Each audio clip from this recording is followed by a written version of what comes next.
Chapter 26.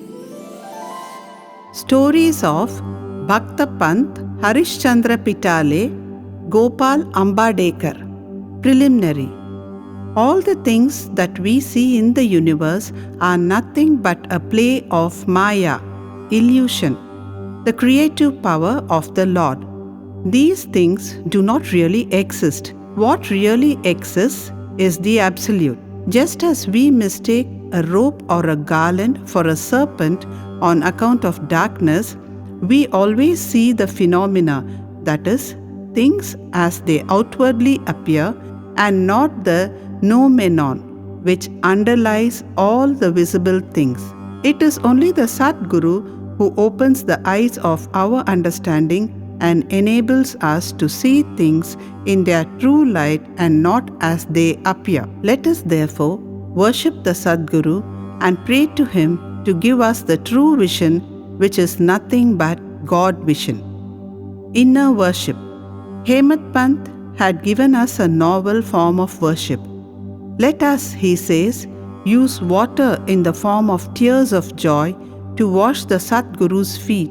Let us besmear his body with sandal paste of pure love. Let us cover his body with the cloth of true faith. Let us offer 8 lotus in the form of our 8 sattvic emotions and fruit in the form of our concentrated mind. Let us apply to his head the bukka, black powder, in the form of devotion and tie the waistband of bhakti and place our head at his feet. After decorating the Sadguru with all the ornamentation this way, let us offer ourselves to him and wave chamar, fan-like object made up of animal hair, of devotion to ward off heat. After such blissful worship, let us pray thus. Turn our mind inward, give us discrimination between the unreal and the real, and non-attachment for all worldly things, and thus enable us to get self-realization. We surrender ourselves, body and soul, body consciousness and ego to you. Make our eyes yours, so that we should never feel pleasure and pain. Control our body and mind as you wish. Let our mind rest at your feet. Now, let us turn to the stories of this chapter. Bhakta Pant. Once, it so happened that a devotee by name Pant, a disciple of another guru, had the good fortune of visiting Shirdi. He had no mind to go to Shirdi, but man proposes one way and God disposes the other. He was traveling in a B, and CI railway train, the then Bombay, Baroda and Central India Railway, now Western Railway, where he met many friends bound for Shirdi. They all asked him to accompany them and he could not say no. They alighted at Mumbai while Pant got down at Virar. There, he took the permission of his guru for the Shirdi trip and after arranging for the expenses, left with the party for Shirdi. They all reached the place in the morning and went to the masjid at about 11 a.m. On seeing the concourse of the devotees assembled for Baba's worship, they were all pleased, but Pant suddenly got a fit and fell senseless. They were all frightened. Still, they tried their best to revive his senses. With Baba's grace, after sprinkling water over his head, he regained his consciousness and sat upright as if he was just awakened from sleep. The omniscient Baba, knowing that he was a disciple of another guru, assured him and confirmed his faith in his own guru by addressing him as follows. Come what may, leave not, but stick to your own bolster, support, that is guru, and ever remain steady with him. Pant at once knew the significance of this remark, and thus he was reminded of his guru. This kindness of Baba he never forgot in his life. Harishchandra Pitale. There was a gentleman by name Harishchandra Pitale in Mumbai. He had a son who suffered from epilepsy. He tried many allopathic and Ayurvedic physicians, but there was no cure. There remained only one way of remedy, viz, resorting to the saints. It has been stated in chapter 15 that Das Ganu, by his inimitable and splendid kirtans, spread the fame of Sai Baba in the Mumbai presidency. Mr. Pitale heard some of these kirtans in 1910 and learnt from the kirtans and others that Baba, with his touch and mere glance, cured many incurable diseases. Then a desire arose in his mind to see Sai Baba. Making all preparations and taking offerings and fruit baskets, Mr. Pitale came to Shirdi with wife and children. He then went to the masjid with them, prostrated before Baba, and placed his sick son at Baba's feet. No sooner did Baba see the child than an untoward thing happened. The son immediately revolved his eyes and fell down senseless. His mouth began to throw foam, and his whole body began to perspire profusely, and it seemed as if he was breathing his last. Seeing this, the parents became very nervous and upset. The boy used to get such fits very often, but this fit seemed to persist long. Tears began to flow ceaselessly from the mother's eyes, and she began to wail that her condition was like that of a person who, being afraid of the robbers, ran into a house which collapsed, or like a cow fearing a tiger ran into the hands of a butcher, or like a traveler who, being tormented by the heat of the sun, went to take refuge under the tree which fell upon him, or like a devout person going for worship into a temple which collapsed upon him. Baba comforted her, saying, "Do not wail like this. Wait a bit. Have patience. Take the boy to your lodgings. He will come to his senses within half an hour." They did as directed by Baba and found that his words came true. As soon as he was taken into the Vada, the boy recovered, and all the Pitale family and others were very happy, and all their doubts disappeared. Then Mr. Pitale went with his wife to see Baba and prostrated himself before him very humbly and respectfully, and sat shampooing his legs and mentally thanking Baba for his kind help. Baba then smilingly said, "Have not all your thoughts, doubts and apprehensions calmed down now? Hurry, Lord will protect him who has got faith and patience." Mr. Pitale was a rich and well-to-do gentleman. He distributed sweetmeats on a large scale and offered to Baba excellent fruits and pan, betel leaves. Mrs. Pitale was a very pious lady, simple, loving and faithful. She used to sit near the post, gazing at Baba with tears of joy flowing down from her eyes. Seeing her amicable and loving nature, Baba was much pleased with her.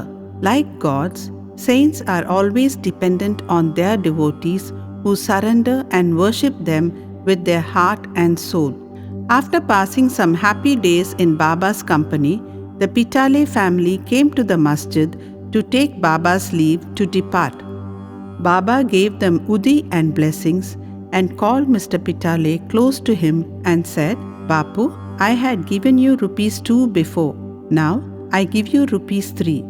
Keep these in your shrine for worship and you will be benefited." Mr. Pitale accepted these as prasad, prostrated himself again before Baba and prayed for his blessings. A thought arose in his mind that as this was his first visit to Shirdi, he could not understand what Baba meant when he said that he had given ₹2 previously. He was curious to have this mystery solved, but Baba kept silent. When Mr. Pitale returned to Mumbai, he narrated to his old mother all that had happened at Shirdi and the mystery about Baba's giving him ₹2 earlier. The mother also did not understand the mystery, but thinking seriously about this, she was reminded of an old incident which solved the mystery. She said to her son, "As you now went to Sai Baba with your son, so had your father done when he took you to Akkalkot for the darshan of the Maharaj there many years ago. That Maharaj was also a Siddha, perfect yogi, omniscient and gracious. Your father was devout and his worship was accepted. He then gave your father ₹2 for being kept in the shrine and worshipped. Your father worshipped them till his death. But thereafter, the worship was neglected and the rupee were lost. After some time, the memory of these ₹2 also disappeared, and now, as you are very fortunate, The Akkalkot Maharaj has appeared to you in the form of Sai Baba just to remind you of your duties and worship to ward off all dangers. Now, beware. Henceforth, leave all doubts and bad thoughts, follow your ancestors, and go on worshipping the family gods and the rupees, and take pride in the blessing of the saints. Sai Samartha has kindly revived the spirit of bhakti in you. Cultivate it to your benefit.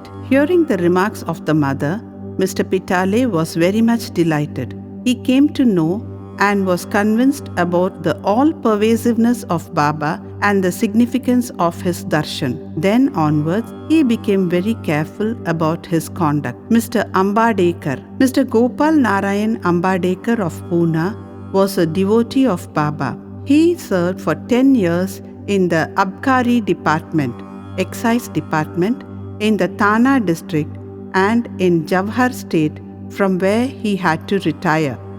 He tried to get some other job, but he did not succeed.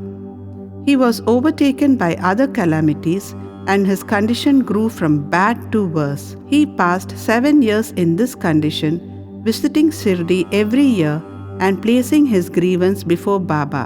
In 1916, his plight became worse and he decided to commit suicide in Shirdi. So, he came there with his wife and stayed for 2 months. One night, while sitting in a bullock cart in front of Dikshit Wada, he resolved to end his life by throwing himself into a well close by. But Baba wished to do something else. A few paces from this place, there was a hotel, and its proprietor, Mr. Sagun, a devotee of Baba, came out and accosted him thus. Did you ever read Akkalkot Maharaj's life? Ambadekar took this book from Sagun and began to read it.